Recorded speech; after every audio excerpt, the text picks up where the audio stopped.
change the balance of the world we live in, and that we're able to make this a place we can hand off to our grandchildren. That will nourish them and provide for them.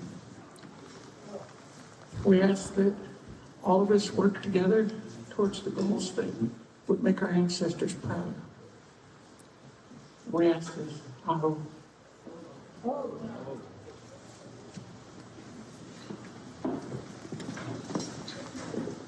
Thank you so much for everyone for coming to the Mateel Community Center. Before we get started off today, we have a few really quick community announcements. Chip and Bruce, if you could come up here, and I'm keeping them to their promise of 1 minute each. But, you know, let's celebrate that here we are in person gathering as a community, and it's a real relief to be here. So please give them your attention, and then we'll get started with our program. Welcome everyone. I'm Chip Titman with the Salmon Creek Fire Department, and I come representing Dan Gribby, and want to remind everybody that there is we're voting for a fire district on March 7th, and we all have to vote yes on S for Salmon Creek and yes on T for tax. So those who are in the Salmon Creek watershed who are eligible to vote, we want to, and we really want to thank Sibel for helping get us to this point where we are going to be having a fire district. So that's the announcement for those who are in Salmon Creek. Thanks so much for having this, and look forward to the day. Just in a minute. So my announcement pertains to a much larger territory. The Northwest Forest Plan is being revised. There's a federal committee that's the applications for it have been open since December. I just heard about it on Wednesday. Ryan Henson from the California Wilderness Coalition will be on the committee probably. He's submitted nominations and has several recommendations.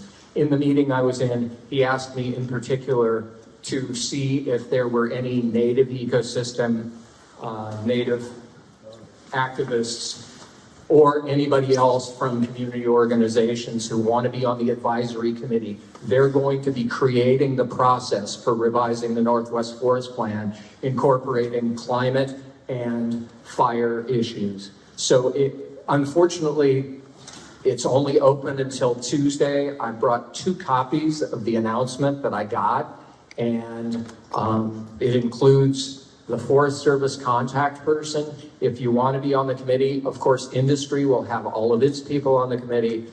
If not, also contact me and I'll put you in touch with Ryan, because he would like to speak on behalf of people, especially again, native people who may or may not have known that this committee was being formed.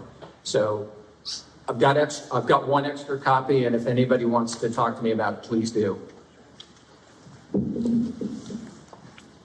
All right, great. And then to introduce our program today, our educational day on cultural fire, I want to introduce Perry Lincoln of Native Health and Native Hands.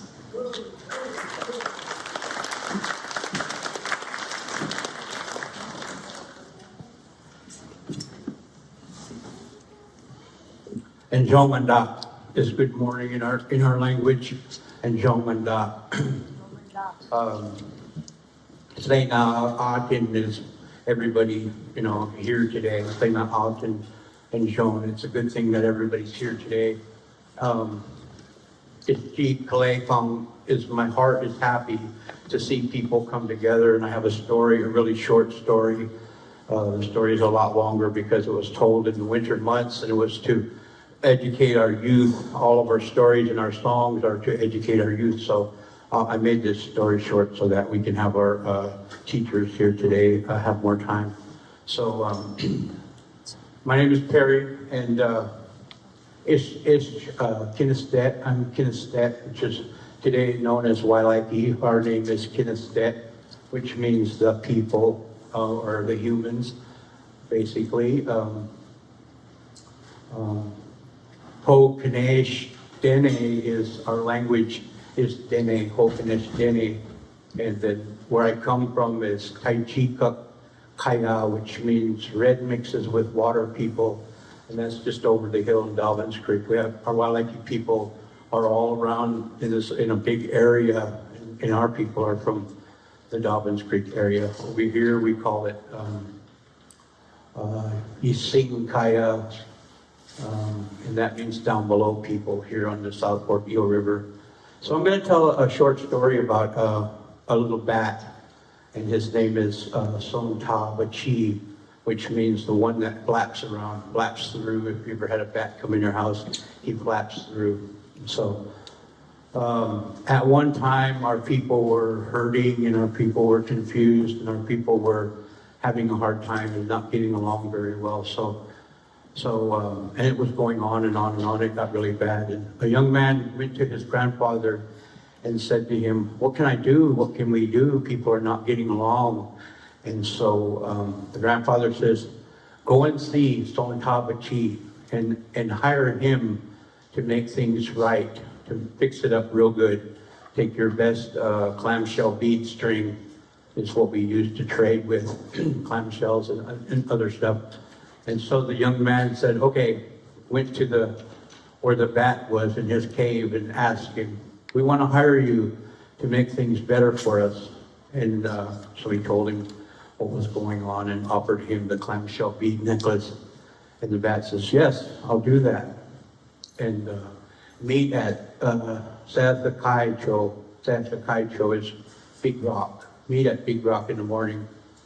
So morning came, Song Tabachi was there early, first one there, and the people came, everybody came.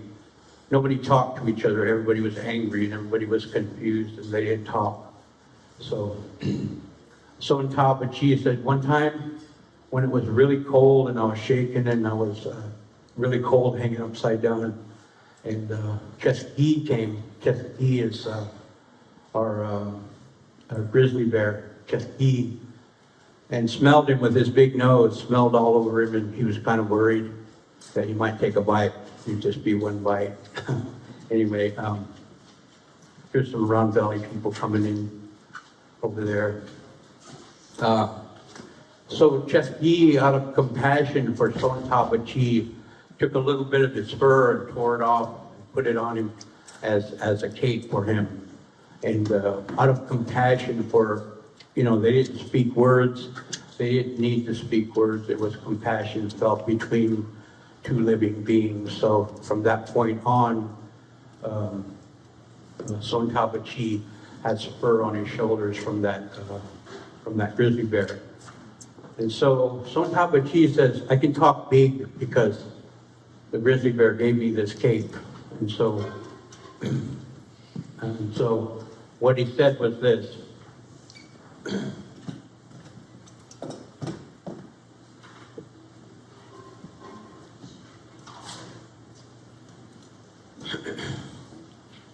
Oh, way na na, oh, way na na, oh, way na na, oh, way na na.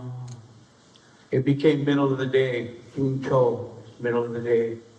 Ho we na na, ho we na na, ho we na na, ho we na na. It became evening. Shakenya, Kaskel, sun was going down. It was getting dark. Oh, we na na, oh, we na na, oh, we na na. And then it became time to build a fire. So someone says, "Let me build a fire." And the people came with wood. They were starting to open up and they were starting to help each other. So they built a fire for the night. And then, oh, we na na. Oh, we na na, oh, we na na. Became middle of the night. Jing Cho. Oh, we na na, oh, we na na, oh, got to be early in the morning. Yishan is when the sun is in the sky. Yishan is when the sky is full of sunshine. So for 3 days, Son Tabachi sang the song, and finally on the morning of the third day, people started looking at each other with compassion and with understanding, knowing that we needed to work together and help each other. So people started talking and walking away back to their villages. And so Son Tabachi said, Kunflung, which means that's enough, or that's all. So he went back to his cave. The people went back to their villages and we started working together. So today, I thought of that story. It's a lot longer story than that, but I thought of that story because it's a story from here, from this area in our language. And, we have a lot of confusion, and we have a lot of things that we need to do, and people need to come together. Like today, we're bringing people from the Klamath River area because the Klamath River people, Hupa, Karuk, and Yurok, have never lost their culture. They have their languages, and they have their dances, and they have their culture, and they're practicing these things that they've been practicing, since they started. So we're asking them to come here today and help us because we want to come together and we want to help each other, and we're kind of confused about how to get started. So Eel River Wailaki, Native Health and Native Hands, and a lot of other Wailaki people are coming together and wanting to help and provide information to the community that is information that we have and we've held on to for years. Now we're able to provide that information on how to live and make things better for everyone. So we're sharing that today with everyone. So just like the grandfather told his grandson, go hire the bat and ask him to make things better, to help make things better. So we're hiring the people from the Klamath River to help us to make things better, give us ideas that, some of the ideas we lost, some of the information we lost, but we still have it. And Native people know that we share our information. When other tribes don't have the information, we're always willing to share. And the people from the Klamath River have been sharing this information. A lot of people have been contacting them about this information. So in that same way of hiring, I've got something for them.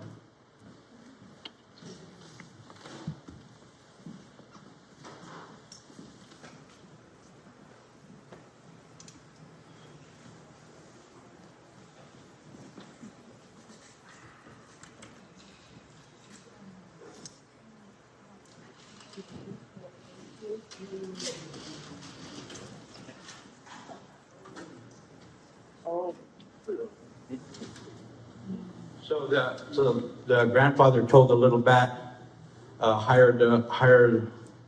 grandfather told his grandson to hire the little bat to make things better. So the Klamath River people are here to help us. And I think Diana's a Klamath River person too. Sure, her people come from the South Fork of the Trinity River, which actually runs into the Klamath. So Diana taught this. She actually went out and collected the bear grass earrings that my granddaughters have given her. She was with us the day we collected. So I'm gonna give the mic back to Carrie so she can introduce our guest today. And I'm really glad that you guys are here.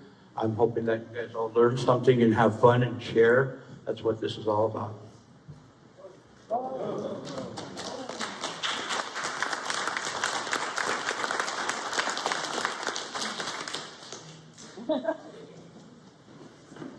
That was so beautiful. Thank you so much, Perry. It's really been an honor to partner with Perry Lincoln and Native Health and Native Hands, and it's a real honor for Trees Foundation. I'm with Trees Foundation. Our board president is here today, Susie Barsodi. We're so excited for all the people here. I am seeing a lot of people in person that I've had a lot of Zoom meetings with over the last few years. And so this is really, really exciting to be meeting in person again. Trees Foundation really is just playing a supportive role for Native Health and Native Hands today. And we've also had other wonderful partners in bringing this event together.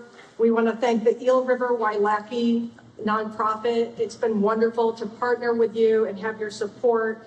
And we want to thank all our volunteers. Our cook, Babette, is cooking food back there. And thank you, Shop Smart and Chautauqua, for the food donations. And thank you to CAL FIRE and to the California Climate Investments Program and to the Humboldt County Resource Conservation District.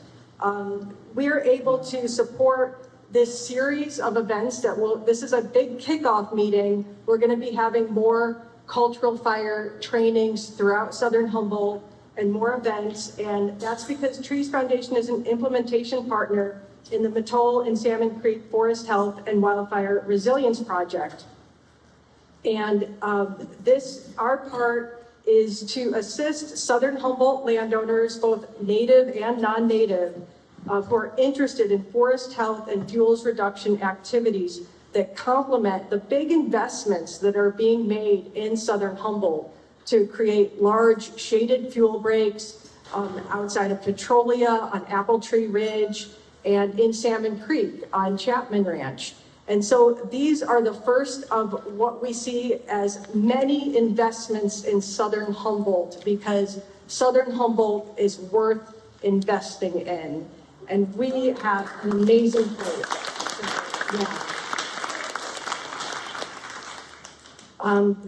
It has been wonderful to also work with Round Valley Feather Dancers, who will be coming here today. And I just wanted to let you know, I met Elizabeth Redfeather 2 years ago at Black Oak Ranch, and the Round Valley Feather Dancers were dancing, and I told her, you know, Trees Foundation, really, our board is all non-native, and we want to bring Indigenous people onto our board. And Elizabeth said, yes, I'm interested.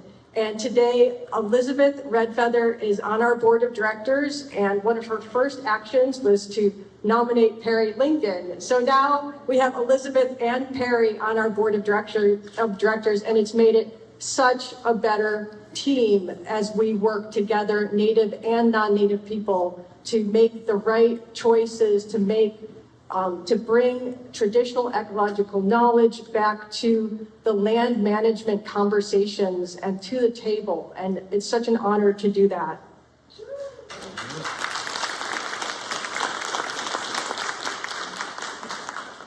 All right, we have a wonderful audience here today. I want to thank each and every one of you for coming. It's been a really intense time in Humboldt County, and I know each one of you had to really make a commitment to make it here today. So I just want to thank each and every one of you. There'll be time for a breakout session, and I do have the challenging job today of trying to keep us on schedule, because we have a lot to learn from these 4 speakers here today. And so we want to get started with that. And we will have time for questions at the end to the whole panel together. And then after lunch, we're going to have an opportunity to have some other really cool, more interactive exercises. So without further ado, I want to introduce Margot Robbins and Elizabeth Azuz from the Cultural Management, oh gosh, I knew I was going to mess something up. The Cultural Fire Management Council, and they have done a tremendous job in bringing cultural fire back in the ancestral homelands of the Yurok people. And they're here to help us create a roadmap for bringing cultural fire back here in the ancestral homelands of the Wailaki people. So turn it over to Margot and Elizabeth. Thank you.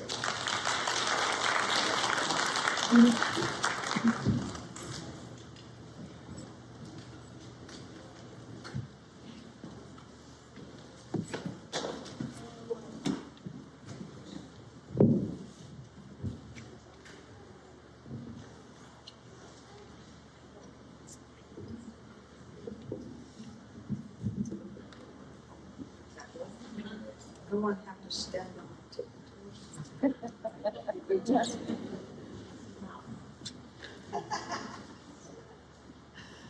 Thank you. It's an honor to be here. Ayukui, Nekna Margot Robbins, Keechnak, Executive Director for the Cultural Fire Management Council. So I'm going to share a little bit this morning about how we formed as a group and how we got to where we are today. And then Elizabeth is going to come up and talk about what we do. So we're tag teaming it. Could I get somebody in this little front row that has a timepiece to let me know when I'm at 10 minutes? Give me some sort of signal. Anybody have a, you will do that? Awesome, because I'm looking right at you.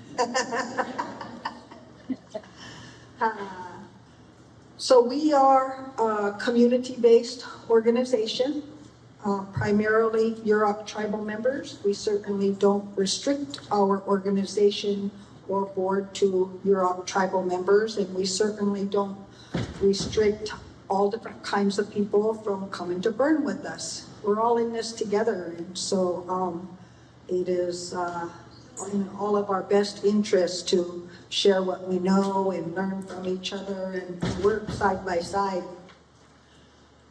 So the Cultural Fire Management Council was established in 2013.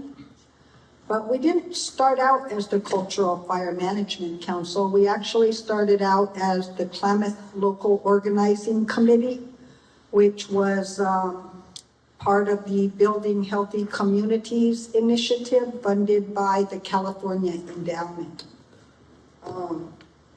And so they hired a community organizer to come and connect with our community and to find out what the community identified as, what are the top priorities, what are the issues you're facing in your community, and then to come up with strategies and how to address those issues.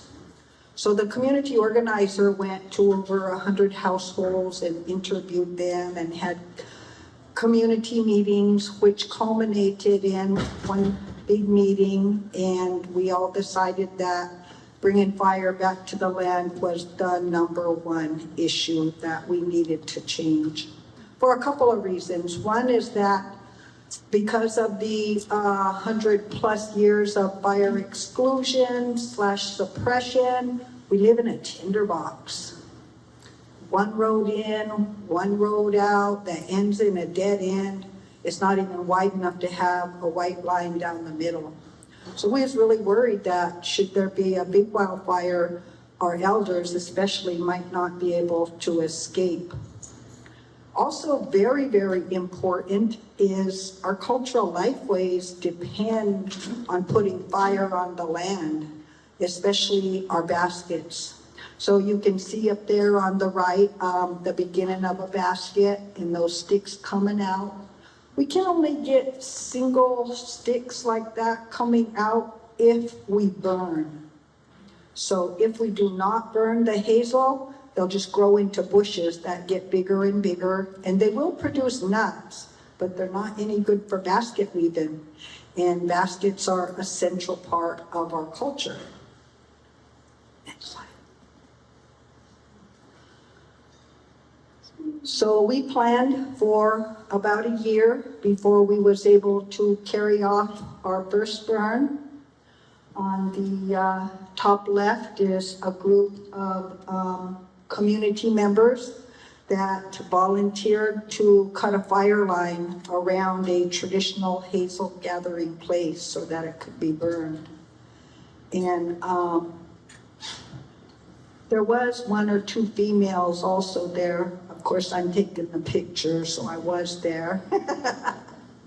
So the guys with the chainsaws some of them would be cutting the brush, and then the rest of us would be pulling the brush and throwing it to either the inside or the outside of the fire line. And then we broke for lunch, and I gave everybody, I had stuff for people to make deer meat sandwiches, and they was happy, and I was happy, and we went out and worked a little bit more, and then we was done. And then we Nobody in our community, except a handful of people from the Yurok Tribe Wildland Fire Department, had fire qualifications. And so we as community members were not able to participate in that first burn other than to get the land ready to burn. So the first burn was actually done by the Yurok Tribe Wildland Fire in cooperation with CAL FIRE. And CAL FIRE brought their Alder Camp inmate crew to carry out the burn in cooperation with the Yurok tribe. As the inmate crew came walking down the highway, we had been informed we weren't supposed to talk with them. And, but we wanted them to, know how much we appreciated them coming to burn our lands and how much it meant to us. And so we got permission and we did do that. And then I counted how many of those orange suits were there. How many people does it take to do a burn on, in fuel-laden country? And there was 20 people. And so right then I set my goal that we're going to have 20 community members trained up in fire so that we can do our own burns.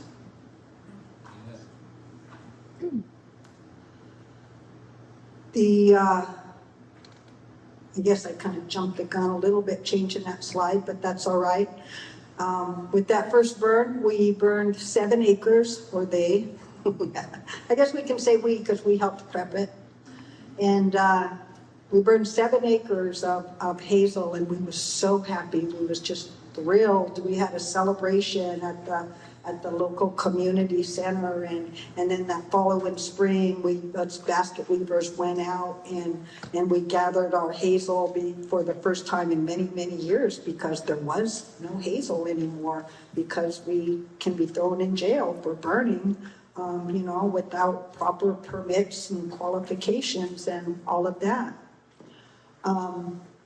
And so then we started planning our next burn, because when you burn hazel, it's only good for one season, the next spring. And so then you have to burn again, and you can't actually even burn the same place. You have to wait at least 3 years. So we started planning our next burn, and CAL FIRE got a hold of us, and they said, that last burn that we did, because we live way out in the middle of nowhere, we're a long ways from where CAL FIRE is and the inmate crew, and they said, well, the last burn, the inmate crew didn't get back on time to eat dinner, and they need to be able to do that. So in the future, we're only going to be able to burn like half as much. We're like, oh my God, 3.5 acres? We need to burn more, not less. We're guarding our little hazel patch with, like, we see somebody parked beside the road we're on. Are they basket weavers? Are they going to really use those sticks, or are they somebody else that's going to pick and try to sell them to us? And so, like I said, we needed to burn more. And then we was introduced to the head guy from the Nature Conservancy, the head of the Fire Learning Network, Jeremy Bailey. And a community member knew him, and he came to one of our meetings, and he said, oh, well, I know a guy that if you just have the land to burn and get it ready, he'll bring in people from all over every place, and they'll burn your land. He said, you set the table, they'll come. And everybody was all excited, and I'm like, I was excited too, but I'm like, this sounds like too good to be true. This can't really be real. But it was.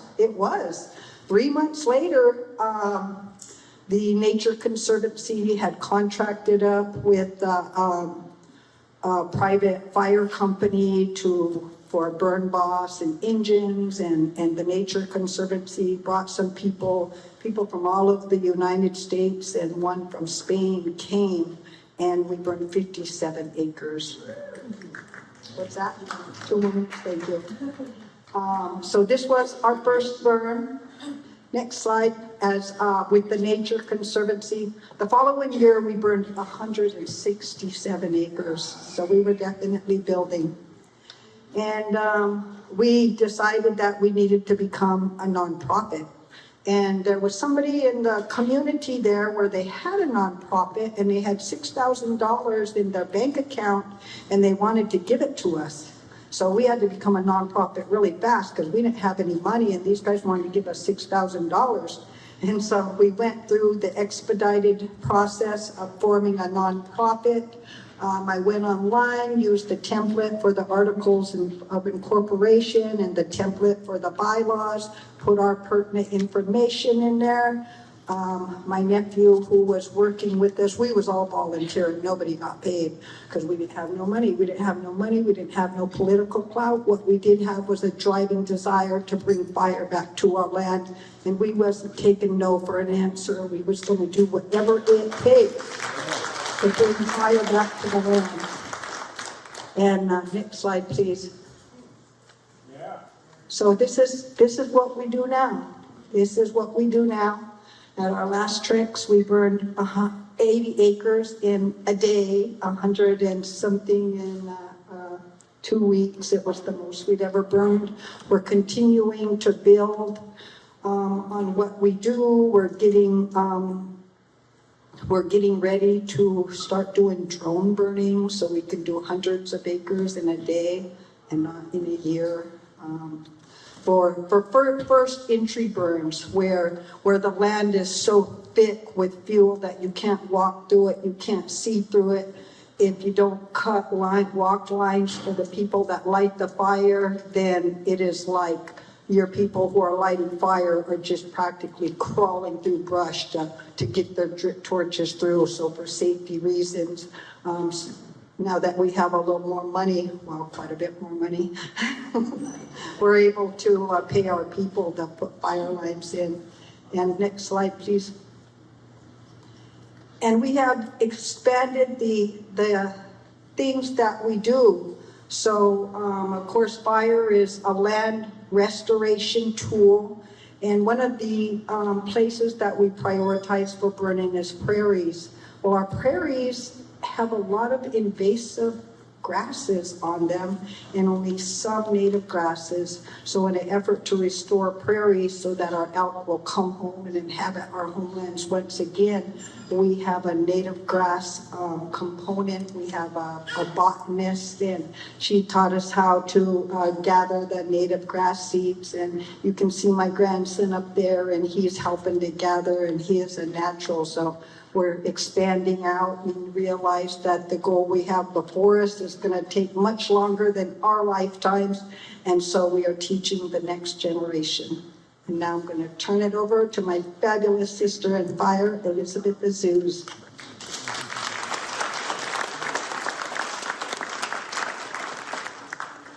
Hi, I'm Elizabeth Azuz. I'm the secretary for the Cultural Fire Management Council, and as Margot stated, we started out bare bones, basically. Bringing all of our community members together was really amazing, so I'd like to talk to you about that.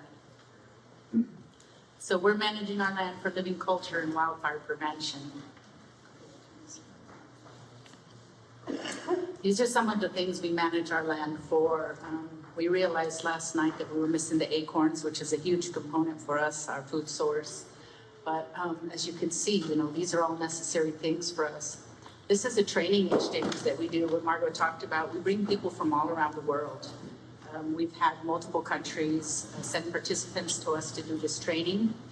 We teach them basically how to do a training exchange or how to work with their land from the ground up, about the permitting processes, about everything that's required to make this happen. Go ahead. As you can see here, there's a before and after shot on the top. So how bad it was before and then afterwards. It's so amazing. You can look all the way to the top of that ridge. There's some soap-proof where we had burned on there. You can see the tips of the little plants are still singed, but those plants shot right back up healthy and happy. The fiddle ferns and the iris we use for cordage. And so it's really amazing to have the women be able to go out and pick this iris and, make the cords out of it to make their nets and whatever else they do with them. These are our young people who we're training up. They're cooking their fiddle fern heads and they're eating them. They really enjoy the process. They get to go out and gather. We bring school children out. They go out into the units. They learn how to gather the foods and the medicines that we burn for. and then they're taught how to prepare those and how to eat them or how to use them.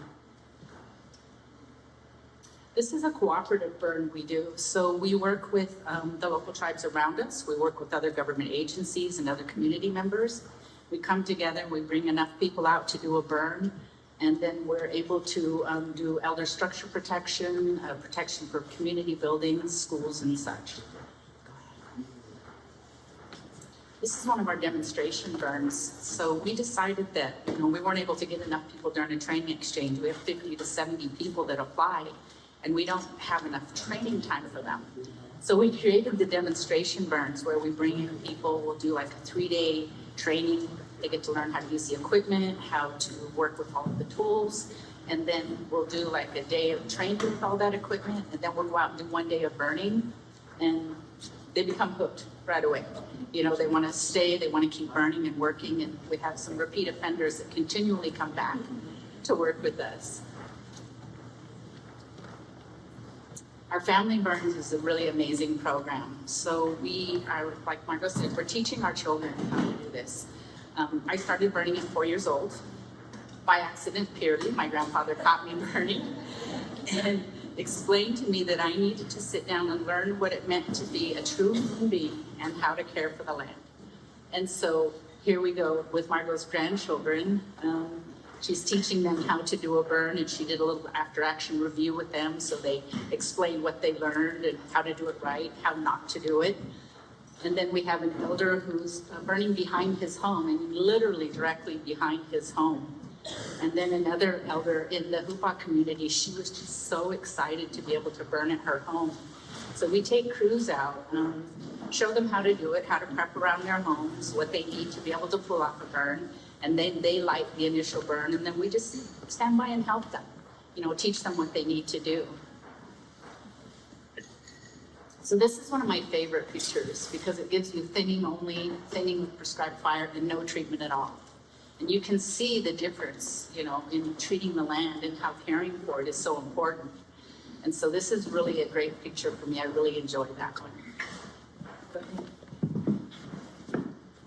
This is my favorite slide.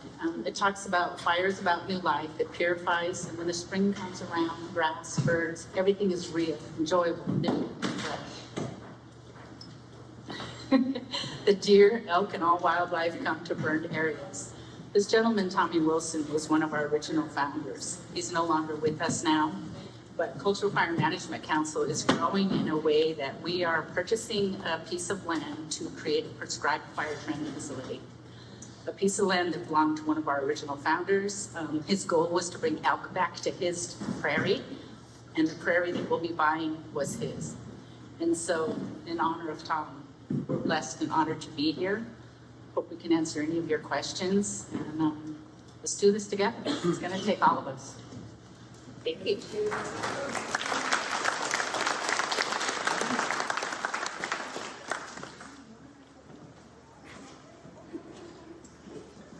All right, thank you so much. That was fabulous. And to connect more with Margot and Elizabeth and their amazing organization, you can go to culturalfire.org.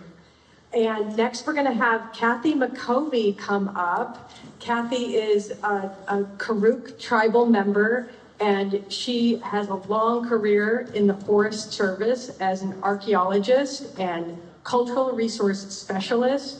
And Kathy was intending on playing a few videos today, but technology didn't let her do that. And so she's just going to be talking, but I'm kind of glad because Kathy has so much to share. And this will give us an opportunity to just hear from her. And hopefully we can get those videos to you some other time.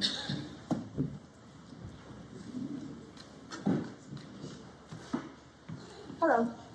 I had two really good videos. There were movies that I took, and unfortunately, we're technically challenged today. So I'll do a little bit of talking, and set the video. I'll draw you a few little pictures. One of the things, okay, I get a little nervous when I start talking, but after that, I kind of get into the role. And I think for me, one of the things, I was raised by my grandparents. I was raised up in Happy Camp, California. You heard of Happy Camp? We had a fire that burnt down half of the town and put about 600 elders with no place to live. And when I grew up with my grandparents, my grandfather worked for the Forest Service, and he was a scaler and a firefighter, Chuck Scaler. And every weekend we'd go out gathering. I did not realize that my life was different than other people. And we would go hunting, we would go fishing at Ishipishi Falls, we would go out and get elderberries, we'd go get basket material. It was just a life, like, it was two lives. We had one life we lived, you know, from Monday through Friday, and then on the weekends and holidays we had another life that would go out, and that was gathering and hunting. So anyway, when I grew up, I began to work for the Forest Service, and the first very few jobs around Orleans, and one of them was fire, on the fire crew. So it must have been 18 or 19, I went to work for Six Rivers National Forest on the Orleans Ranger District on the fire crew, and I liked it. I really enjoyed the work. And so I just kept returning season after season, and I grew up in the Forest Service. Basically, I worked 40 some odd years, and during that time I became a silviculturalist for the Forest Service, and I would write prescriptions for what to take and what to leave, except my idea of what to take and what to leave was a little bit different than the Forest Service's. And it was because I was worried about what we had left. You know, the easy part was the dug fir and taking that out, because we'd been doing that since the 40s. The harder part was what we had left, and what we had left in there for the communities, and what we could manage and how we could manage it.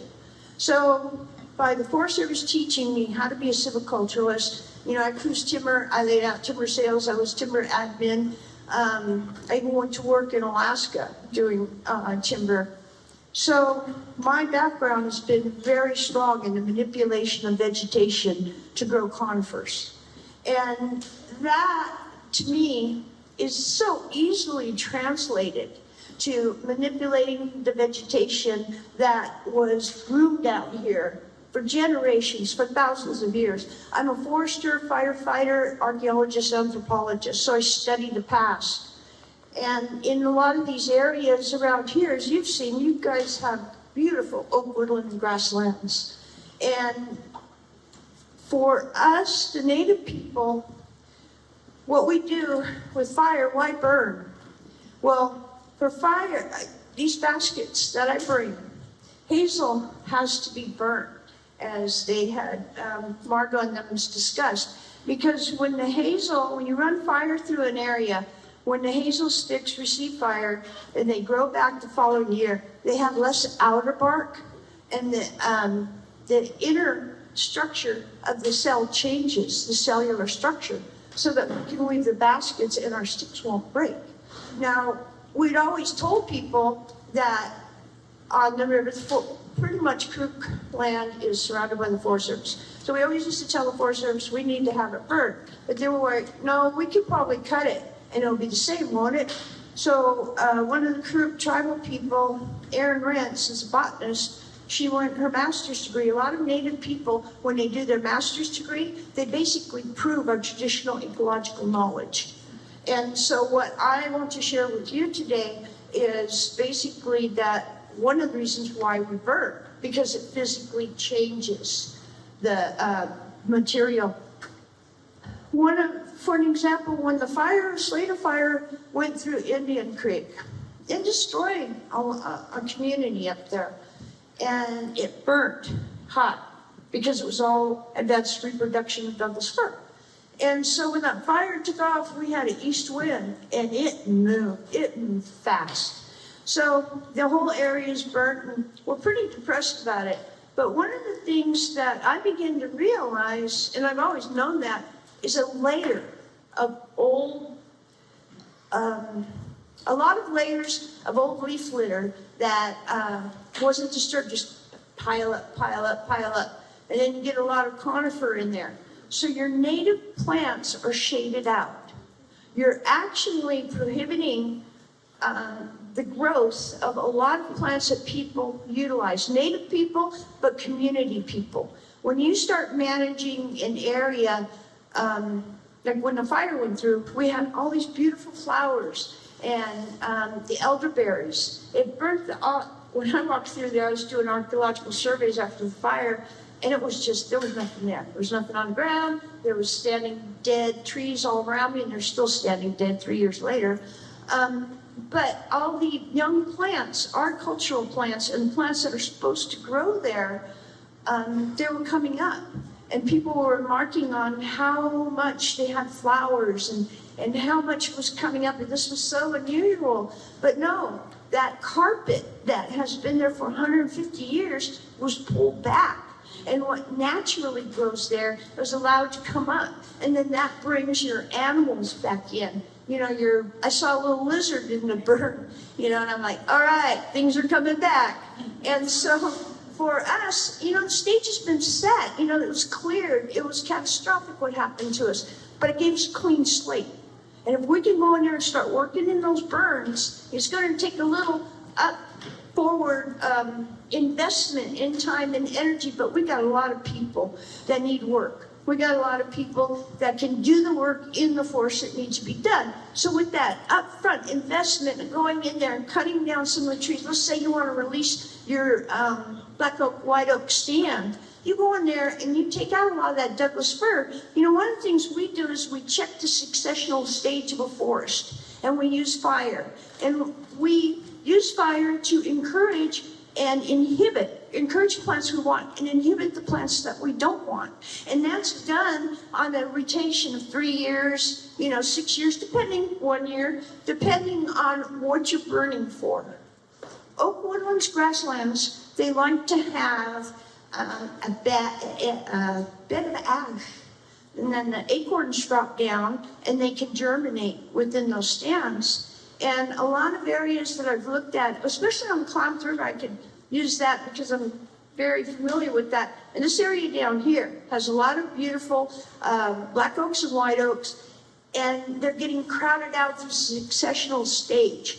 You know, you get an area, you open it up, in comes the forbs. Then it makes everything great for the brush species. Then they come in, then that makes it good for the hardwoods, then that makes it good for the Douglas fir. Douglas fir starts seeding in. That's pretty much you're going to the end of your successional stages. So we go in there and use fire to check it, to keep it producing the type of lands, the type of plants in the seral stage that are most useful to us. And I say if you manage for native people, then you're managing for the native wildlife, for the animals. Because for the Kirk people, we came into the land and we were taught by the spirit people basically inhabited the land.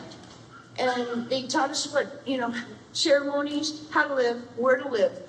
And to us, when we knew what to do and how to live upon the land, they went to the sky, they went into the trees, into the animals, into the soils, like that.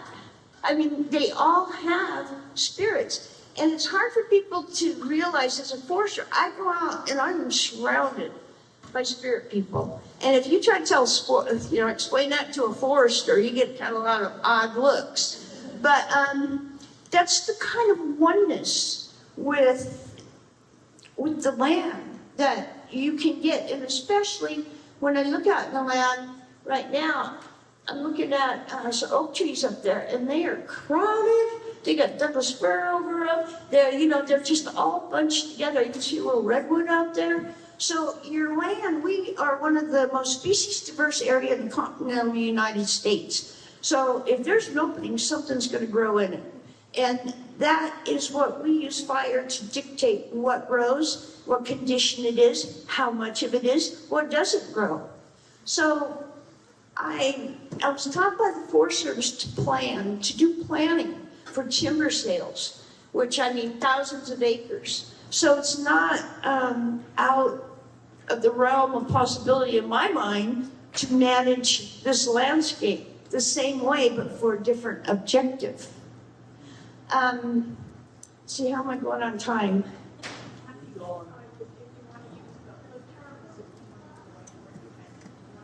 I could just, yeah. I'll draw you a couple pictures. I'm not a very good artist though, but I just wanted to get a concept through to you. Yeah, about 5. Good, because it's gonna be, I'm not a very good artist, but.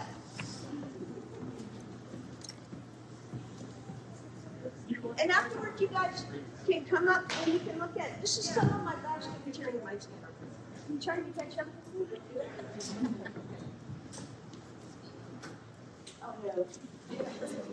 I'm just very, I usually get tangled up to court. I just hold it. Oh, there you go. Yeah, just another one here. Teamwork. Yeah, don't leave me yet. Okay, I'm just gonna make this quick and no one can ask questions. This is gonna be painful for me. Okay, so my friend, different colors. My friend Heather Busa, she worked for the Six Rivers National Forest, and that's when I was working out in the supervisor's office. And she would go out in the woods with me, and I would teach her about plants and, kind of share what I knew because I wanted her to understand. I didn't want her to be a visitor to the forest. I wanted her to be part of it. So I had to introduce her to all these things. And by the time she was with us for a couple of years, and she understood after her time with the Krups how important fire was for us. So she did her master's degree on the use of fire specifically in Orleans area, which is the village of Penobnek, on how fire was used by the Krupp people. She went through the archives and looked at the ethnographies and went through the files in the Forest Service about what rangers were giving people tickets or hauled them off to jail, named people for burning.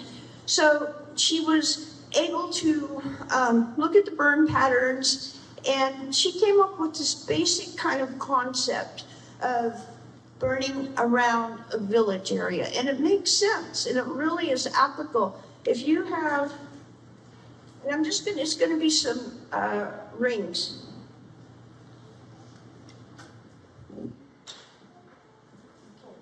So you got your village site. And after your village site, she found from her studies that the first 2 mile, and this is specific to Orleans, but I'm sure a lot of areas could follow that rhythm, that pattern. Around the village site, the women burn a 2 mile donut, which for fine grain mosaic. That's for your oak woodlands and your grasslands. That's where we get our medicine plants. There's a good book called After the First Full Moon in April. You can get it on Amazon. It was written by a tribal elder who said she was tired of the pharmacies charging us so much money for medicines. And so she wrote that book. And in that book, you'll look at, she teaches you how to make soaks and cough syrup and just a lot of different things with these plants that are very, very common in oak woodlands and grasslands and along river corridors. So the first 2 mile radius around the village site, your fine grain mosaic. That's where you get your teas, you get your berries, you get your most flowers that we have upon the rivers. The roots are edible, the bulbs are edible. Not many people know that because we've been trained not to eat our native foods. Your madrone berries are edible. Most plants out in the forest are edible, are usable for teas or for medicines. So here's the village. There'll be that 2 mile radius. Fine grain. Of woodlands and grasslands. Beyond that is another 2 mile donut, or by the men for coarse grain mosaic. That would be your brush species. A lot of times when you burn through an oak woodland, you'll encourage those base sprouts to come out, and elk and deer like to nibble on that, but they really like to have that grass. So if you manage for them, they will come. This is another 2 mile donut. And this was managed by the men and the women and the young kids. And this gets into your tan oak stands. Your tan oak stands and your tan oak mushroom gathering areas are a little bit further up on the slope. 2 miles, coarse grain. And then beyond that, See, that 2 mile takes you in that thermal belt. And beyond that is the, a combination of Native American and lightning. And that's your, start getting into your true firs and up in your higher elevation, your ridge systems where the lightning always likes to hit. So you've got intense management coming out of your village for 4 to 6 miles or up to your ridge top and then down into another drainage. So that,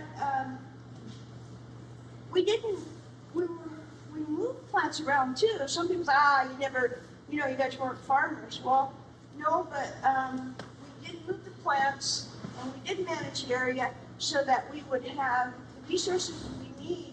And to last for 2 years, we always gathered for about 2 years. And we were able to have a very, very strong culture, connections with all the tribes, trade routes, our regalia, our necklaces. I mean, we lived a beautiful, and we still do. We live a beautiful life. And a lot of it is living off the land, living with the land. And I'm really glad, I want to say that I'm here today. I mean, just looking out, that story was really, really good.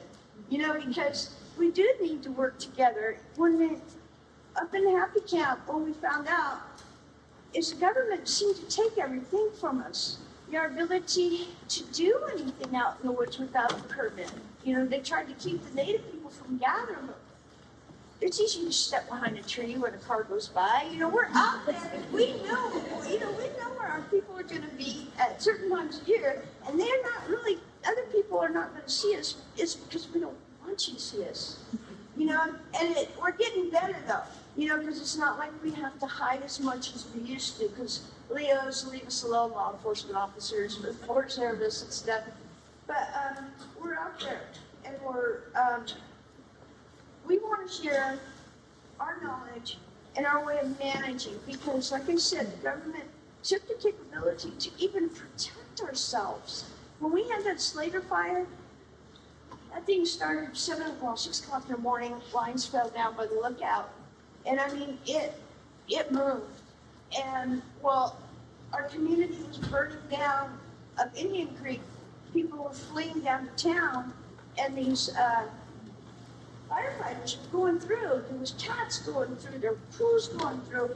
And every time we'd see them, we'd go, yeah, they're gonna stop and help. It's not like they could have done anything. I mean, that was an inferno. I mean, there was nothing you really could have done. But to see things pass by, nobody was stopping to help us because they were assigned somewhere else. And we used to be able to, we hired our own people. If a fire broke out, you showed up, at the Forest Service or wherever tribe, and they put you to work. And the loggers were out there, and they were able to make initial attacks. So there was more of an ownership, but now it seems a lot of times and things are changing, but we were kind of hand-tied to stand to the side and not be able to do anything to protect ourselves, our community, or utilize our resources. And that doesn't seem to work. So now things are changing, and we're beginning to understand that we're a lot stronger together than we are isolated, and we need to be able to protect our community and ourselves and contribute to the health of our communities. All hands. Thank you.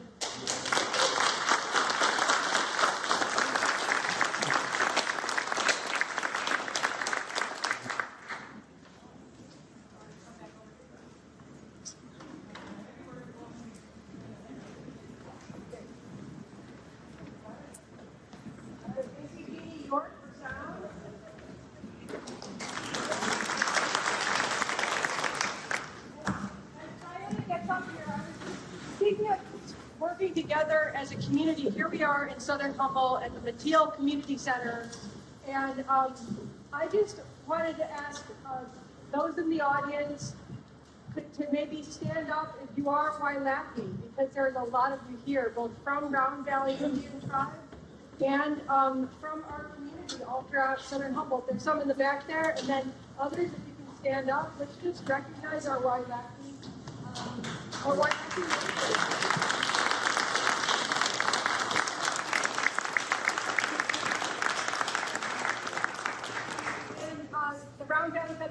are on their way. They're driving, and so they will be here as well. So turn it over to Diane.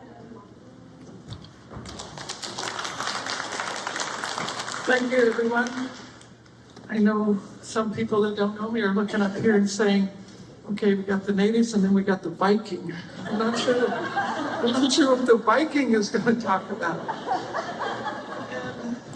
And so I'll start out with the fact that I'm like Kathy.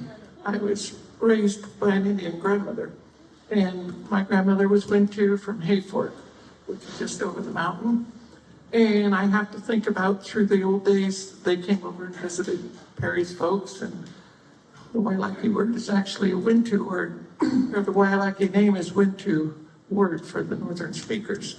And Perry said earlier that the name kind of said it's the name of the people. The Wintu are the people. So we weren't so divided like in the white man world.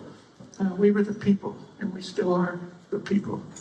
And if I go back and relate, I'm sure Kathy and I worked together on fires and such, because I was stationed in Orleans as well. And so my life, I spent a lot of time, I went to my first forest fire as a paid firefighter in 1974.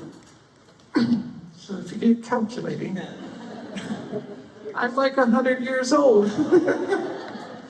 And when I was going to fires back in the 70s, they would get to maybe 1,000 acres, well, maybe 2,000. And, you know, through the years, then all of a sudden I'm going to fires that were 5,000 acres. And we got into the 90s, and we're going to fires that are 50,000 acres. It's like, gee, either we're not doing a very good job or something is changing. And so how many people here think that things are out of balance a little bit?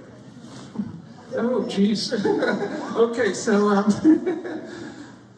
and so that's what happened to me in being raised in the native world part of my time, and then going back into this world, and I was born 2 miles from here, and so I ran through this little area when I was a kid, and yet I spent a lot of time with my grandmother, and we did the same thing. We gathered our food. She was really, really poor, and we ate everything out of the woods.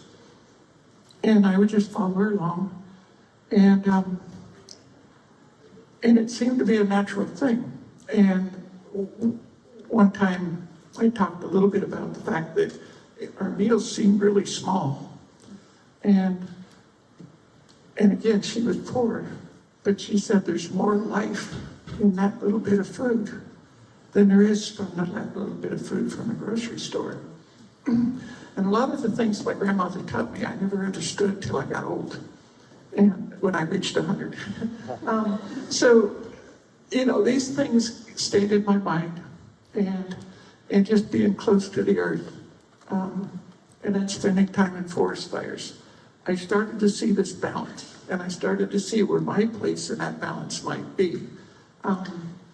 And so I talked on the radio the other day, a little story about, I would go out to gather food with my grandmother, and we ate everything. And squirrels, wonderful. You know, whatever it was, you just keep making. If it's soup, it's stew to start with, but if company comes, then it's soup, because you keep adding water to it. So I would walk with my grandma, but it seemed like the animals would just run away. And I was always so embarrassed that I was so white. You know, I wanted to be dark like her and walk like her, and the animals seemed, all the spirits were around, and she seemed really connected with them, and I was kind of disconnected. And I thought it was because of my skin. And so I remember I fell one time and cut my knee open on a sharp rock, and I was just crying like crazy, and nobody could figure out why it would hurt so bad. And I just was so sad that all my Indian blood was leaking out. And so that's what I thought. So all my Indian was inside. And Grandma would walk me through the woods, and we'd gather food. And she kept looking at me and kind of discouraging me about the way I was walking. Finally, she made me take my shoes off. And I complained there's stickers and rocks and all this stuff in the woods. And I took my shoes off. And she said, you can't see good if you have your shoes on. And again, I wasn't able to see what she could see because I was going too fast. I was too insulated from what I was standing on, part of the earth. And so through the years, I always remember that story. And I always remember it wasn't long after that I'm walking barefooted with my grandma. And we come around some huckleberry bushes. And right there, I got to watch a baby fawn be born. And the mom wasn't afraid of me. For the first time, I seemed to be connected with that part of the world. And I carried that with me all the way through my life.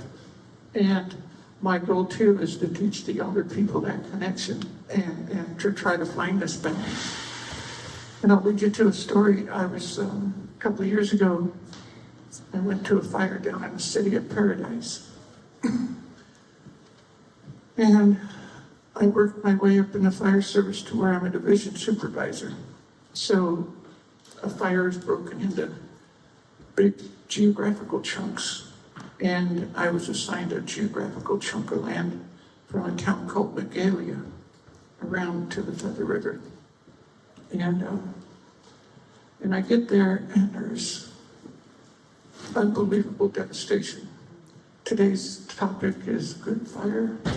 It wasn't a good fire. There's people dying, and I started to feel overwhelmed. It's like, what can I do?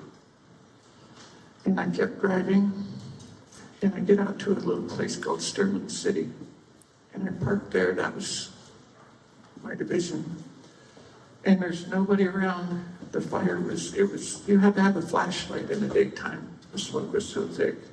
And I was traumatized from what I drove through. And I took my shoes off. And I stood there for a minute. And this fella comes driving up. And I asked who he was. And he said he was the volunteer fire chief. And the old one left in town because it was his home and he didn't want to leave. And I said, well, they gave me a job to figure out what to do here. And he looks at my feet. And he's like, of all the people they could have sent, you know, the world's on fire, and this is the most devastating thing, and look what we get. And it only took a few minutes before that balance started to come back. And he showed me a railroad grade, where an old railroad used to go to a sawmill out in the woods. And they took the tracks out, but that railroad road was still there. And we were able to stop the fire there and save their town and save several other towns. So again, trying to find that balance of where good fire meets bad fire. And I have a video, I think, that's on there. Did you see it? Where did it go? There's just one little quick clip. Oh, okay. So Perry talked about going up into get bear grass last summer. I believe it was September. Yeah? And everybody knows that September here, the fires have been devastating. And we went out to Southwark Mountain, where the August complex had gone through. And again, I was the first firefighter to go on the side of the August complex. And showed up at Ket and Palm back when it was coming over the mountain like a freight train. And you guys think about, what does a firefighter do to stop something like that? And like Kathy said, nothing. You can't do anything.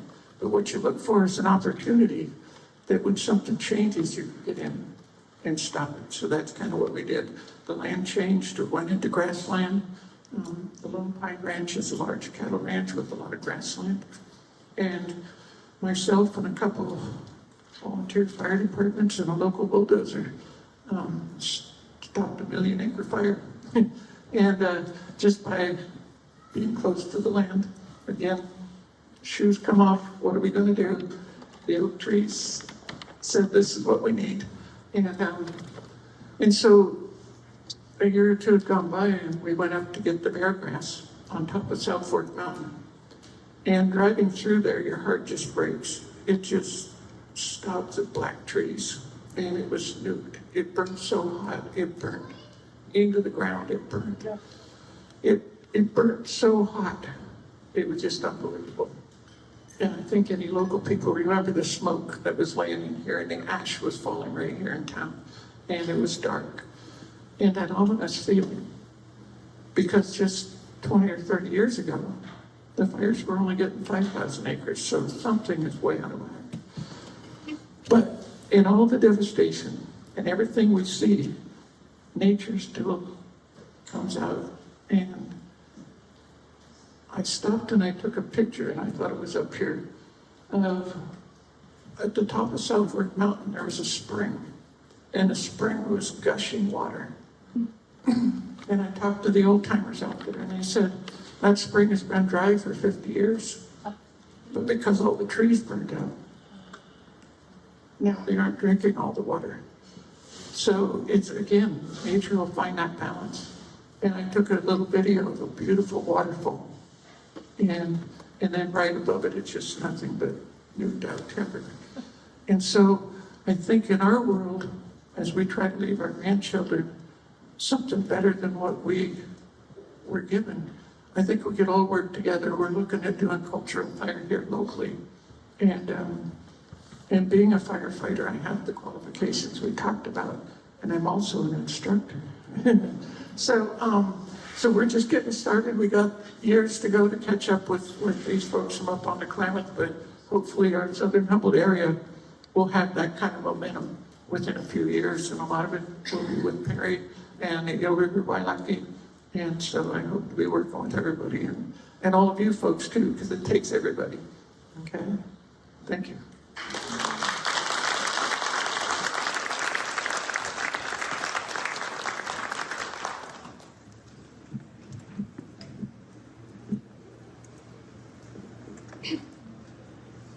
All right, so thank you so much to our amazing speakers. This is our chance to engage interactively now.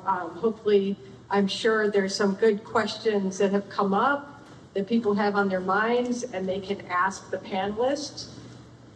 Your speakers are going to come on the table, just so you know. So anytime you touch the table, it'll be really loud, just so you know. You want to make a lot of noise. You're really scared to do anything wrong. Okay, so raise your hand if you have a question, and I'll come around to you, or you can come up to the mic so everybody can hear. And all right, let's start right here.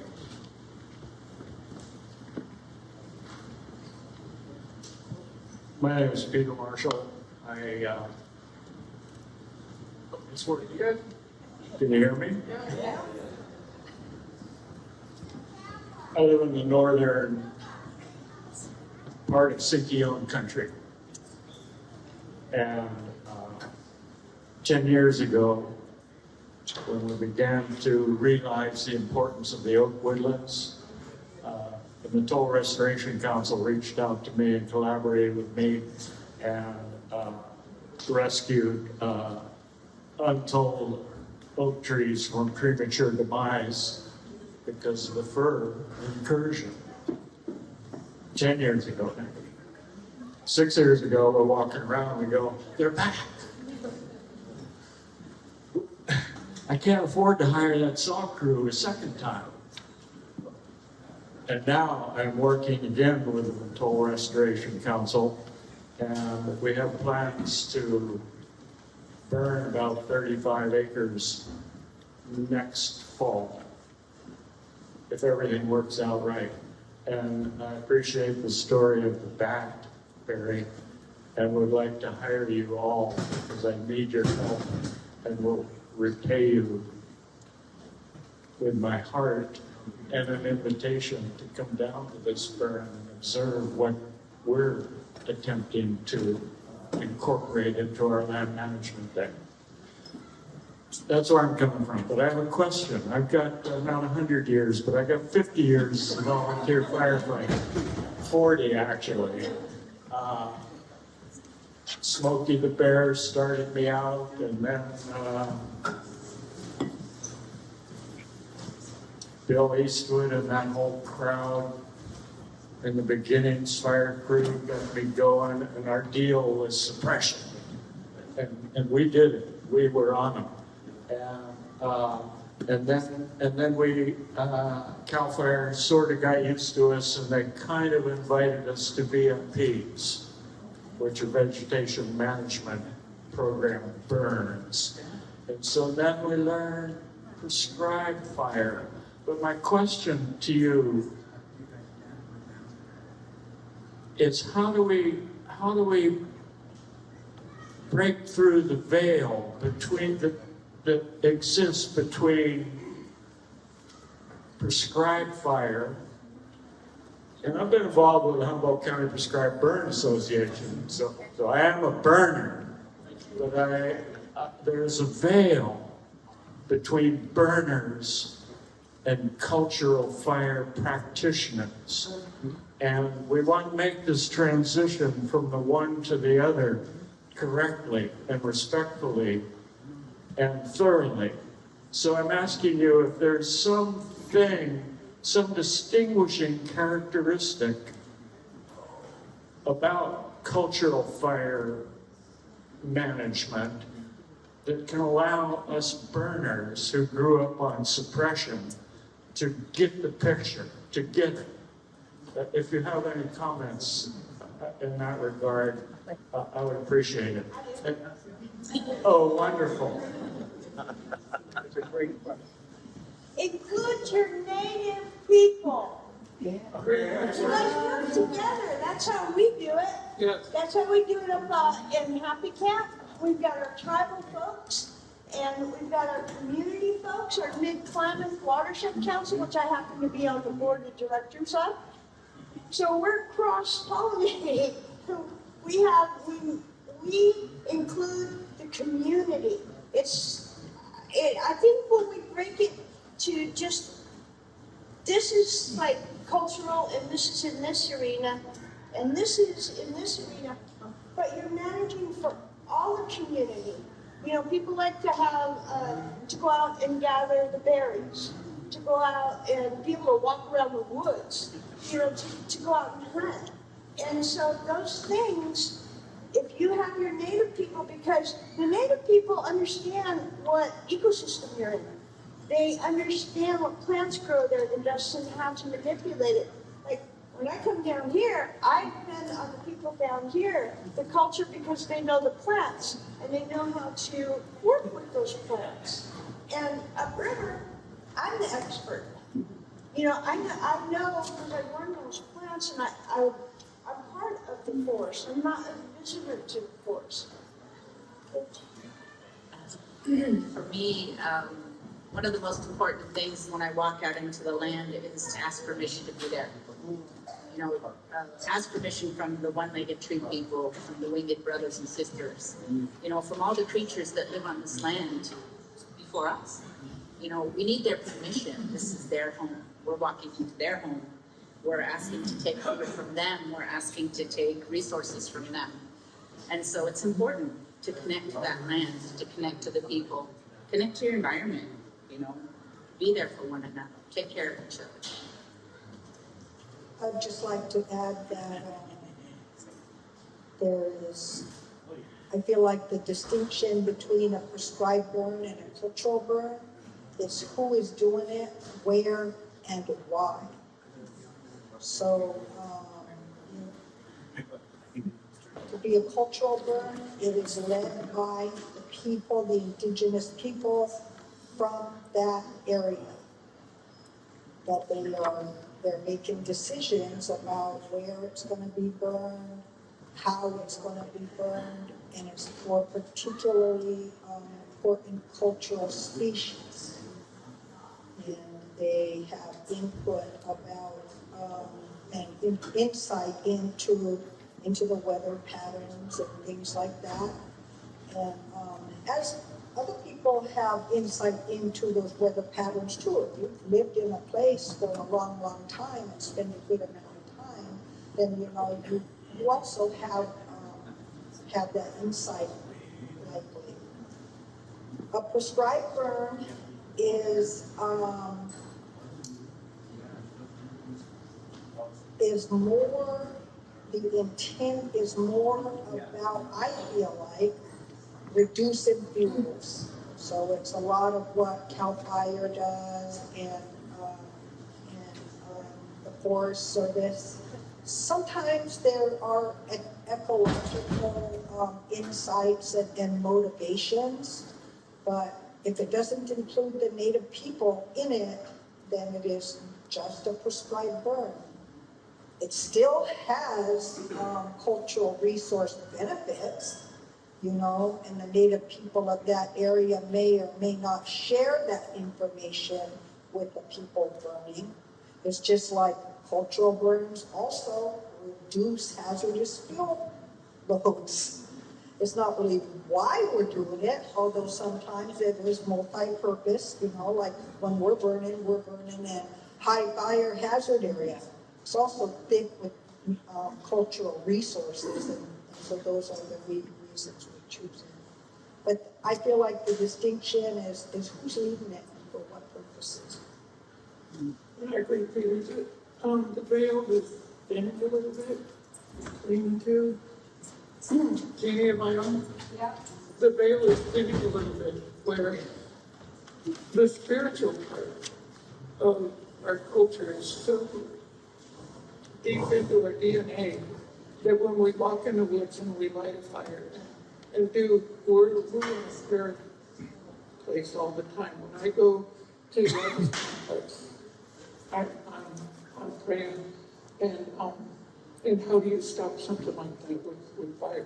We use fire to stop the fire, but yeah. So it's that spiritual connection, I think, that's most important that we all feel.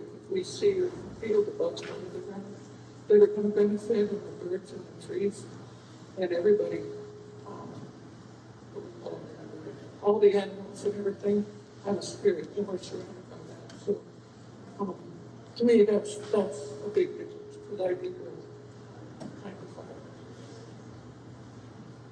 Okay, great question. And Harry Vaughn is a member of our Southern Humboldt Fire Safe Council and a member of the Salmon Creek community. So he's got a question here. Yeah, I actually live at St. Uncle. It's now Salmon Creek. Utah, thank you for coming from Happy Camp. I said, Utah, thank you for coming from Happy Camp. I lived up there in the 70s.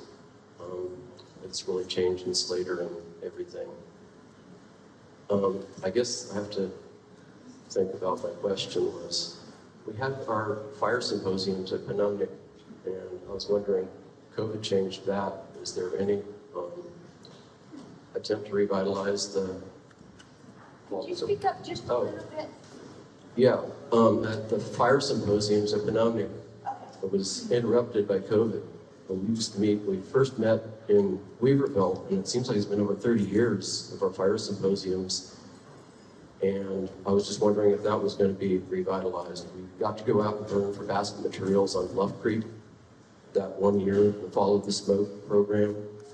And I was exposed to a whole lot of stuff. And Julian Lang also, a peak thought, the spirit that lives in everything. I was really fortunate to talk to and be introduced to Julian Lang, who helped me understand some things I never understood about everything has life. And so at Penumnik, the stories around the campfire, I think cultural fire is also the campfire, and the stories were told about woodpecker and everything, and lamprey, and everything that's vital to our area. And we have stories down here about Three Falls, about the Pacific giant salamander, poof poof, the keeper of the water, and there's so many stories. And so I was just thinking last night about the campfire and the stories at Penumnik and the fire symposium, and just creating those cultural stories and is that going to be revitalized? Because I learned a lot. I never want to stop learning. Yeah, and, and that is one of the things, the working together and things like that. And this is really good, you know, to get us to learn from each other and to bond and to know each other. Is there anyone here from the Orleans Area Fire Safe Council, or? Because I was going to ask if you folks were, even though I'm the board of directors, if they were planning on having that get together. But I think we're a little fresh out of COVID right now, and now we're starting to plan our get-togethers again. And so that will continue to happen. It has to happen because we need to take our power back. The community, the tribal people, and we need to be involved in management of our land. So in order to do that, we've got to get together, we've got to meet together, to talk together, to eat together, to dance together, to pray together, and we bond. Because we're all looking for the same thing, is to have a healthy landscape and to be community people who work together, who have a shared vision. And if the fire comes, A, we're ready because we have been working on our floors. B, we can be involved in the fires, both suppression and prescribed fires. Well, one thing real quick, I noticed we had a fire burning at Ishkaish. That's our tribal lands up in Happy County. Okay, there was this prescription written by the fire guys and with the BIA, because Canuck Tribe works with the BIA. In that prescription, it was a white oak, black oak woodland, which used to have a understory of really nice hazel, but it was being encroached by Douglas fir. So the prescription, they invited me over to kind of look, you know, and watch it burn and, you know, be involved. And I got there and I was like, there's no hazel underneath this canopy. And you need to get the Douglas fir out. You've got to get in there with some chainsaws, cut some trees, pile them, burn them, cut down your hazel. And yeah, cut your hazel down to the base, you know, and then run fire through that. The thing is at the end when we had the after action review, the BIA guy got up and he was reading the prescription and he was telling us the group, how we did not meet the prescription. We could only have 30% mortality. And he's like, well, there's little mortality, but that's what you need. I was up the top telling you guys got to burn fodder. You know, you can't just kill your bush and then go back and think people are going to go in there and get the resprouts because you haven't properly prepared your area. You got to be ready to do some work, invest some time. If you run your fire through there before you do any handwork or anything, yeah, you'll clear the area out so you can get in there and work better, but you won't meet your objectives. And as far as you're writing a prescription where you only got 30% mortality, where you got a heavy conifer component, but you're trying to bring back your white oak and your black oak and your hazel, that's not going to work. You see what I'm saying? So a prescription just written without input from a basket weaver or tribal gatherer, you miss the objective. And you've just done a prescribed burn versus a cultural burn. I've been around too many chainsaws and too many equipment, too many helicopter rides. Yeah, probably pretty soft-spoken, but how you move fire on the landscape year after year after year in order to revitalize the landscape in the mosaic. Different areas, rotation burns. You know, you don't have to be in one place all the time. It just depends. And the people who have had that knowledge, traditional ecological knowledge, it never disappeared from the people because it was always handed down. You know, the talk and going out when you go out and stuff. So we know what our ancestors and what our culture has provided for us before and how they got to that point. And then we've had this 150, 200 years where the objective for the forest has been different. And so now we need to come back and we need to look at that from a community, a cultural perspective. And then it will come out that different areas will need a different time frame when fire is introduced and you have your follow-up, your fire, your rotational burns. Is that helping? Am I answering your question? All right, great. And now we have Liz Harwood with Institute for Sustainable Forestry. IFB. Also, IFB. I love that word because I live beneath the IFB views, and so I'm very fond of that word. You're welcome. My question is, on my farm, and now in working with the Southern Humboldt Community Park, we're doing cultural burn. And is there a resource to go to know for what plants you're managing for when the rotation is for a burn? I just learned that, hazel needs to be the first wood, but you only burn it every 3 years, so you've got to do it 3 different times in that hazel patch in order to keep that rotation going. And huckleberry, I learned from Bob McConnell, who's in Europe, that it's 7-year rotation. But there's a million other things that I need to know, and where can you go for that information? Does it exist? Your native community.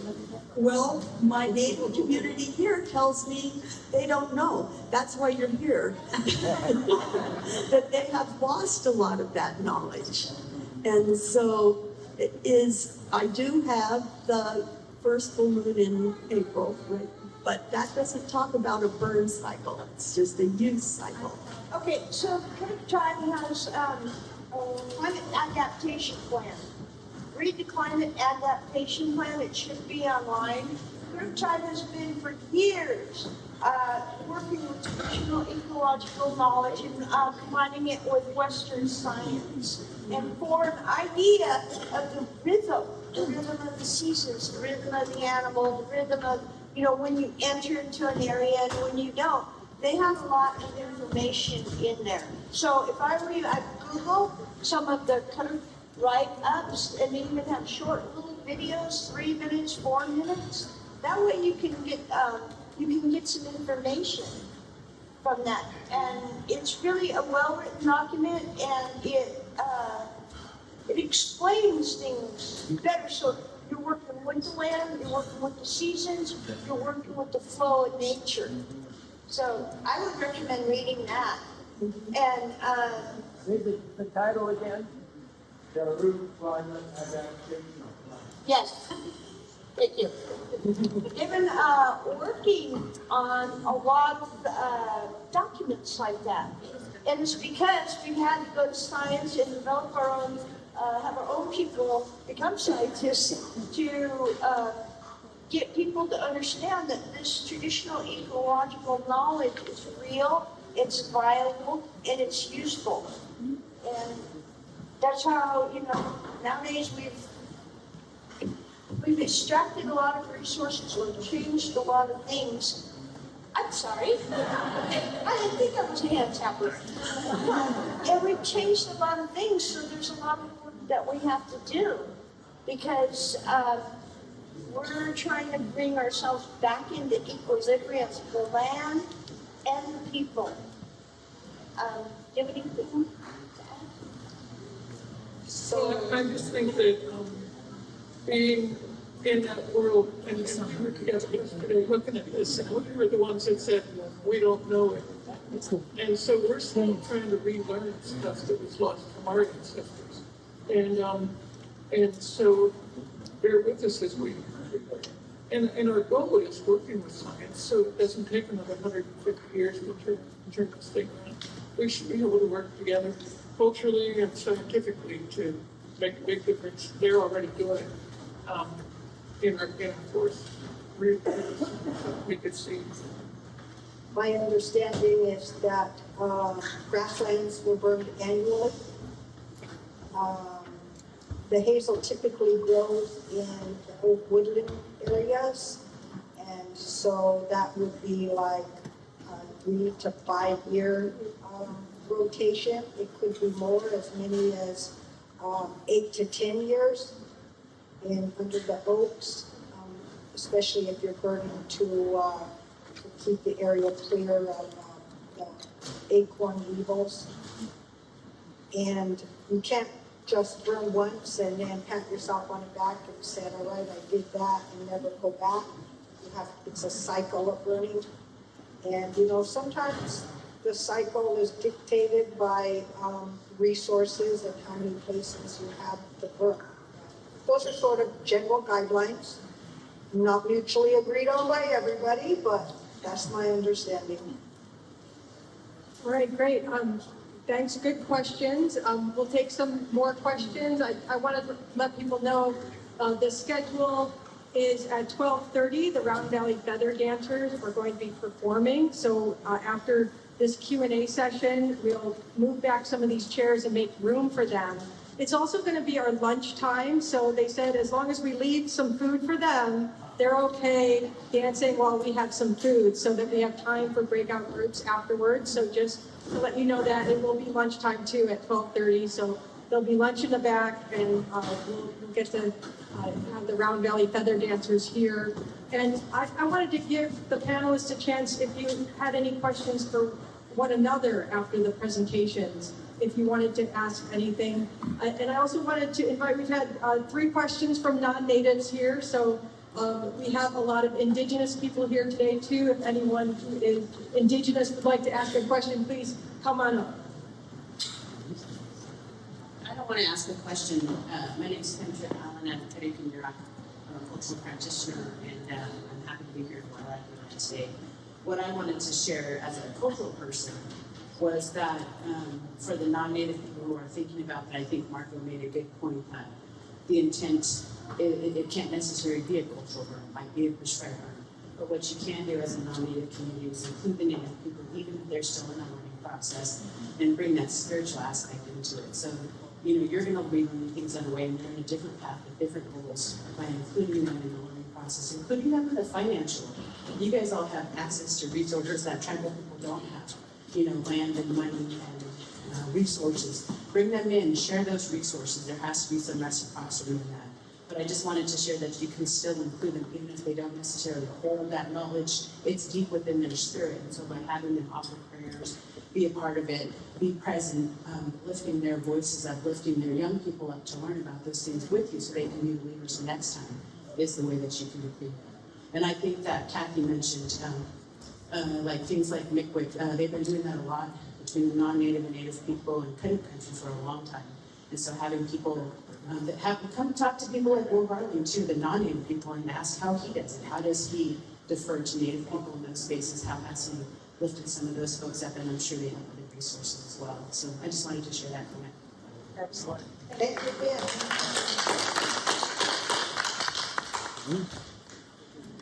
Okay, thank you, Carrie.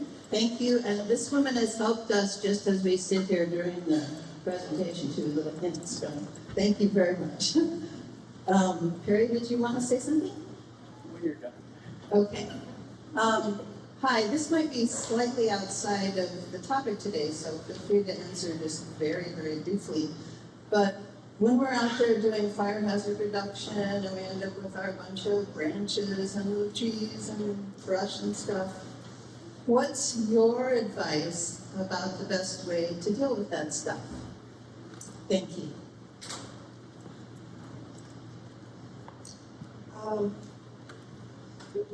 There are a couple of ways to deal with the trimmings. One is what they call mop and scatter. So when you cut it, leave it laying on the ground, and then you do the broadcast burn, which is over the entire land. The other way is pile burns. Pile burns do burn very hot though if they're very big, and they can kill the soil under them. Our first burn that we did, the guys piled up the stuff that they cut, And our elder came and said, what are you doing? You can't pile that. It will ruin the hazel. So they had to go back out and scatter it around. So it's either rock scatter or pile burn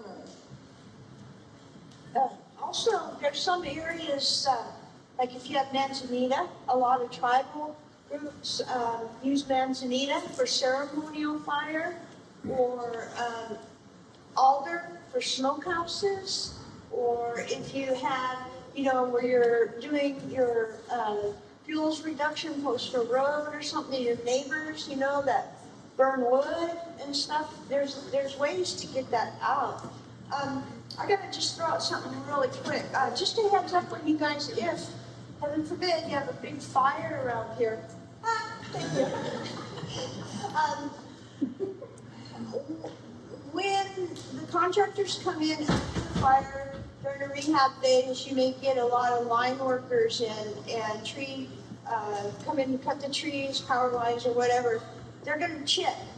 And what they're gonna do is they'll chip right in place with the big chippers and spread that stuff around for erosion control. One of the things that I've seen, especially in a happy camp, is you'll get a 1.5 foot layer of chips from the chipping process, and that will impede your native plants coming back. You want your native landscape to come back because we're having a problem with bees, right? Native bees, insects. I was just really devastated after I saw all the chips of all that oak woodland grassland was just covered by chips. And I read, I looked it up, it's 4 years before they decompose. And so you've just taken acres out of production in your landscape to try to recapture your native plants and animals. So heads up on that, because we learned a lot from the Happy Camp Fire. And now there's things that happen mechanically in the fire industry now, and that's one of them, is to just chip and spread. So if you guys could negotiate something ahead of time, or if the fire's happening, what they're gonna do with their chips. Thank you. Thanks, Kathy. I'm Holly Mitcher. I'm Karuking from Mihu, and I appreciate being here with you guys and having you guys as speakers.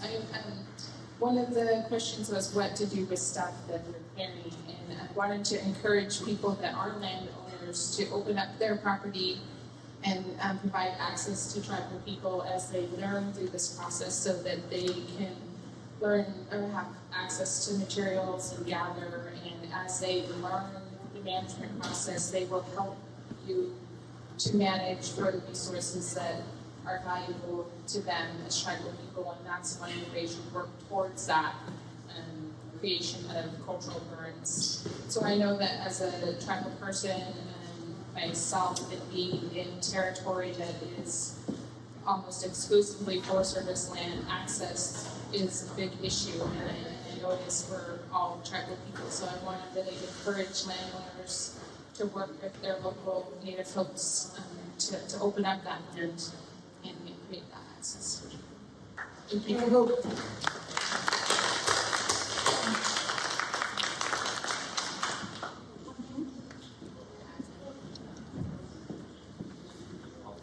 Hi, my name is Lathrop Leonard.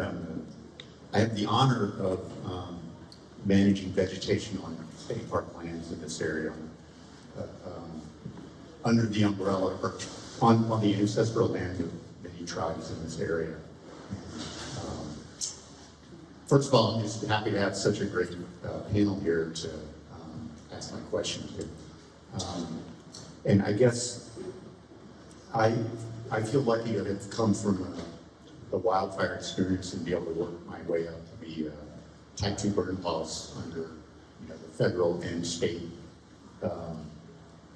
guidelines or requirements in order to do that. And, so my first question was, I was going to come here and ask about what are the limitations that you all are finding to prevent you from going from the 80 and 100 acre or whatever size burns to much bigger, because you've got so much land that you like to put fire on. I'm sure the answer there is easy money and resources, right? But my more specific question is about the whole process of getting from being able to do a basic fire to being able to run a program. Because I imagine that's another big part of the limitation. I know within state parks, we're very limited by not having enough type 2 burn bosses or even type 1 to be able to pull these burns off.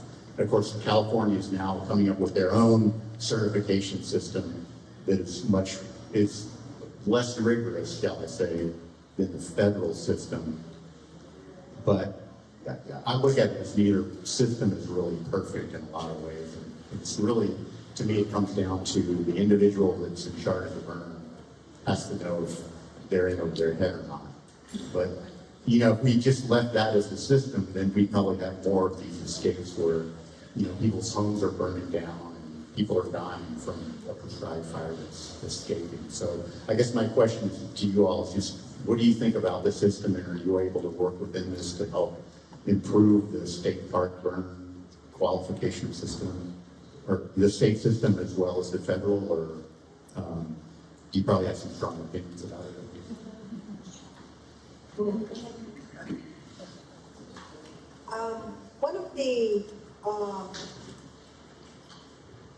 One of the big roadblocks is, in order to advance your qualifications to burn, that you have to go on wildfires. And you know, we don't fight fire, we light fire. And we hire family people. They don't want to leave their families for 2 weeks to go fight wildfire. But in order to to move up from entry-level qualification, you have to go, there's some tasks in the task book that can only be completed on wildfires. Another limitation is insurance, liability insurance. Almost impossible to get insurance. Every time we approached everybody we knew and everybody they knew and everybody on the internet, the minute we mentioned that we work with fire, the conversation was over. And so luckily the tribe said that they would cover us and give their insurance. Some other limitations is the amount of fuel on the mountainsides. Puts a limit really on what you can do in a day. So, you know, it's all we can do, given the steepness of our territory and the amount of fuel to do, well, we was able to do that 80 acres in one day, but half of that was like prairie. So if it's all totally fuel loaded, we can only do about 40 acres currently. Like I said earlier, we're hoping to increase that number by using drones on first entry burns. Another limiting factor is burn windows and tied in with permitting. So we just was able to hire a burn boss, so we can now take advantage of every burn window that opens. A burn window meaning when weather permits you to burn. And so that's going to be real helpful. But sometimes we can't get permits to burn because in Southern California, it's hot and windy. And so they shut it down up here as well, even though they know that our climate is affected by the coast weather.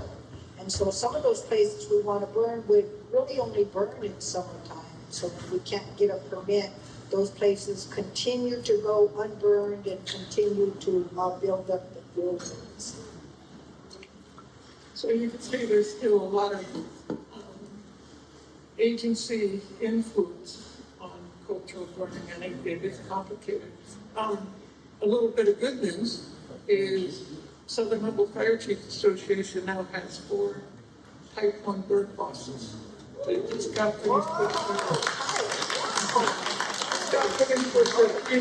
and they have passbooks to get filled, but we're well on our way to get these guys off the ground. And And they aren't 100 like me, they're young people. So our goal when we recognized the fact that we didn't have third classes was to start bumping these kids up. So it's happening.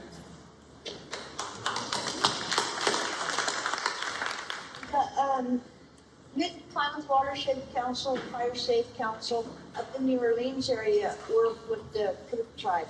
Real. We're gonna hold hands. I get a little nervous talking to them.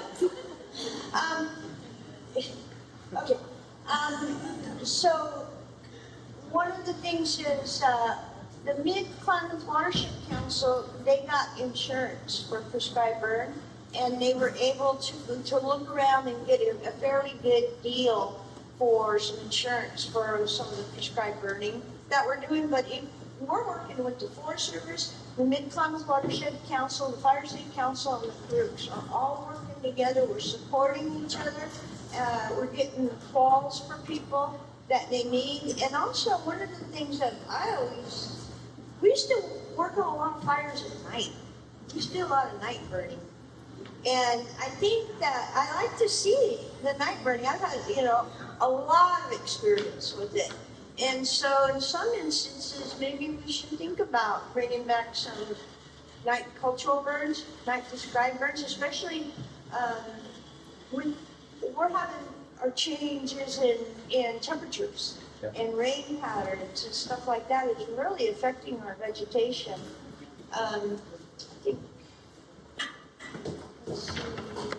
Thank you. Okay, moving right along before I start tapping. Limitations. The Forest Service, a lot of times, they're so busy fighting fires all through spring, summer, and then it gets to the fall, and the guys haven't seen their families all summer. So there for a while, a lot of cow burning or any type of prescribed fire the Forest Service was going to do was shut down so that the people could take a break. And one of the things that the tribe is doing, we're trying to get a training center for firefighters. We're doing treks training. So we're getting people to come in and to help us work. We're getting the manpower and they're getting the experience. But it's communities working together that has really strengthened us, because fire safe councils, they have an advantage and opportunities to seek funding, but the tribe also has different opportunities to seek funding to get different things. And I just want to throw that out there.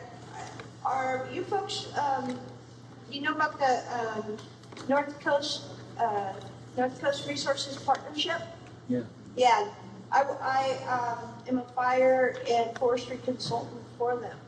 And so they put out requests for project proposals, so you should look on their website, because they provide funding too to help do collaborative projects, private lands, state lands, federal, etc. So I want to throw that out there as a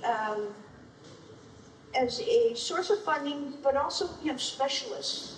And if you guys have projects or you're doing something you're not quite sure, how to move something along, you can get a hold of the North Coast Resources Partnership and talk to them, because that's a support organization to help communities, to help tribe, to help federal and state move it forward. Money, technical expertise and help, etc. So I just want to be sure that you guys take advantage of funding opportunities that are coming out a lot now with the funds that are being given to California because of the wildfire situation that we have and prescribed burn needs in cultural needs. Thank you.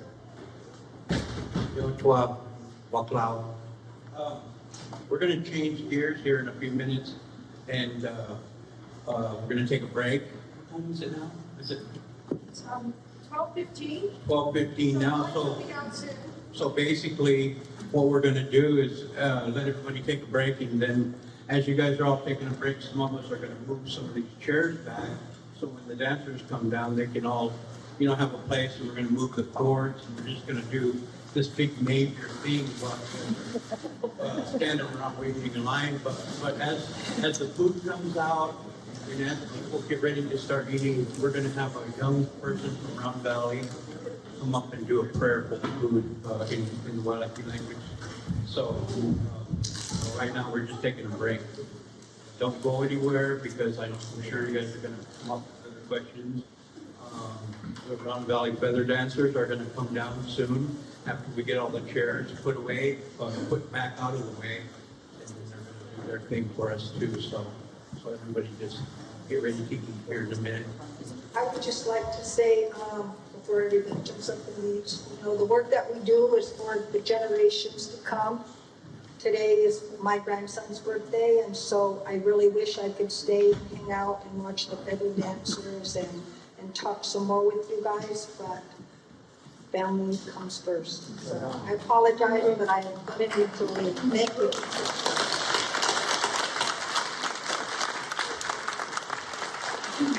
Walk around.